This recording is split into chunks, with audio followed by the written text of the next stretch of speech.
నిజమే. సార్ మీరు ఇప్పుడు రైటర్‌గా, డైరెక్టర్‌గా, ప్రొడ్యూసర్‌గా ఇవన్నీ జర్నీస్‌లో ఒకసారి డిఫరెన్సెస్ ఏంటి సార్ యాక్చువల్లీ? మన ఇన్వాల్వ్‌మెంట్ ఎంతవరకు ఉంటుంది? రైటర్‌గా అయినా, డైరెక్టర్‌గా తీసుకుంటే ఎలా ఉంటుంది? ప్రొడ్యూసర్‌గా తీసుకుంటే ఎలా ఉంటుంది? ఇన్వాల్వ్మెంట్ సి సినిమా ఇండస్ట్రీలో ఒక ఒక కామన్ ఫ్యాక్టర్ ఏంటంటే ఈజ్ ఎ ప్యాషన్. ప్రొడ్యూసర్గా వచ్చేవాడు కూడా నా దగ్గర డబ్బులు ఉన్నాయి కాబట్టి సినిమా తీద్దాం అనుకోడు. తనకు ప్యాషన్ ఉంది కాబట్టి సినిమా తీద్దాం అనుకుంటాడు.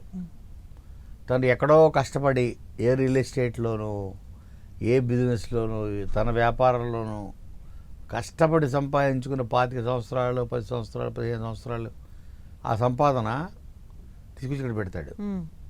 అంటే ప్యాషన్.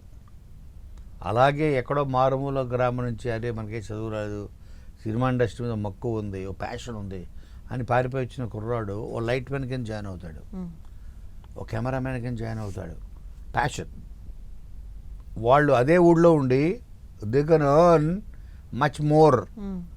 ఇక్కడ వచ్చి కృష్ణానగర్లోనో రూముల్లో 4-5 కలిసి ఒక రూమ్లో పడుకొని, okay, and then the directors వాళ్ళు కూడా అంతే. ఈ ప్యాషన్ అన్నది అందరినీ లాక్కొచ్చి కట్టి పడేస్తుంది ఏంటి ఒక దగ్గర. వాళ్ళు చేసే పనులు వేరే అవ్వచ్చు, బట్ వాళ్ళందరినీ డ్రైవ్ చేసే ఫోర్స్ అన్నది సినిమా. ఆ ప్యాషనే వాళ్ళని డ్రైవ్ చేస్తుంది. So what ever be the job, ఇప్పుడు నేను రైటింగ్ అవ్వచ్చు, ఒకళ్ళు డైరెక్షన్ అవ్వచ్చు, ఒకళ్ళు కెమెరా వెనకాల ఉన్న కెమెరామెన్ అవ్వచ్చు, జూనియర్ ఆర్టిస్టులు అవ్వచ్చు, అందరినీ కట్టిపడేసేది సినిమా మీద ఉన్న ఆ ప్రేమ, ఆ ప్యాషన్. అందరినీ వదవద్దు, వాళ్ళు చేసే పనులు వేరే అవ్వచ్చు. సో అందుకనే this is a very beautiful. మీరు ఎప్పుడు like you should interview different crafts. Light man interview చేయండి, నువ్వు ఎందుకు వచ్చావు సినిమా అడగండి.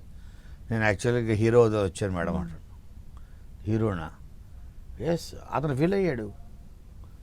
కమెడియన్ అవుదామని వచ్చాడు, యాక్టర్ అవుదామని వచ్చాడు, if not hero.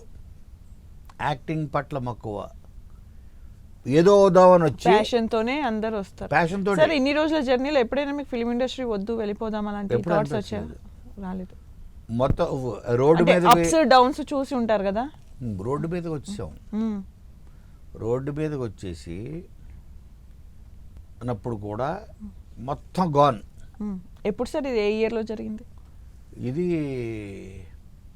In the year 97. అప్పుడే. ఆ తర్వాత ఐ బికేమ్ రైటర్, ప్రొడ్యూసర్గా వచ్చి. అయినా వదలలేదు. అలాంటి ఇండస్ట్రీ ఇది.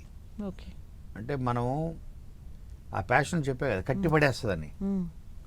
మనకి ఏం రాకపోయినా పర్లేదు, తిండి లేకపోయినా పర్లేదు, ఒక పూట దొరికితే చాలు. ఓకే.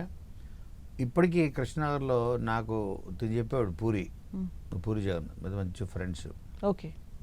వాళ్ళకి ఏంటంటే ఈ మా స్లిప్పులు ఇస్తారు మంత్లీ, వాళ్ళు కొనుక్కుంటారు మెస్లో. ఓకే. మంత్లీవి meals tickets, coupons, monthly coupons. So ఒక 30, ఒక 40, 50, 60 నీ బడ్జెట్ బట్టి కొనుక్కొని, ఓ 30, 40 ఉన్నాయి అంటే సరే, రోజుకి 2 తింటావా, 1 తింటావా నీ ఇష్టం. బట్ ఆ మంత్కి నీ దగ్గర ఉన్న 40 ఆర్ 50 ఆర్ 30 అంటే రోజుకి ఒక మీల్ తినగలవు ఆ కూపన్స్. అలాగా సర్వైవ్ అయ్యి పూరి లాంటి వాళ్ళు డైరెక్టర్స్ అయ్యారు. సరే.